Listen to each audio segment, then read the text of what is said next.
যাদের RCC pillar আপনার 22 foot হতে 30 ফুট দূরত্ব, তো তাদের আপনার 25 থেকে 20 রড ব্যবহার করতে হবে।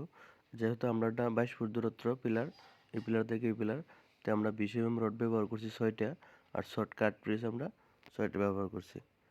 দেখেন এই পিলার থেকে এই পিলার ধরুন 22 ফুট দূরত্ব আছে আমরা, তো আমরা এইভাবে মানে 20 6টা রড ব্যবহার করছি। আর আপনার শর্ট কাট পিস দেওয়া হয়েছে আমরা। তো আর আমরা আপনারা 30 ফুট হলে 25 রড ব্যবহার করতে পারেন, সেটা শর্টকাট পিস্টলও দিতে পারেন। আর পিলারের রডগুলা 20 ব্যবহার করবেন। 20 আমরা 6টা ব্যবহার করছি, 16 6টা ব্যবহার করছি।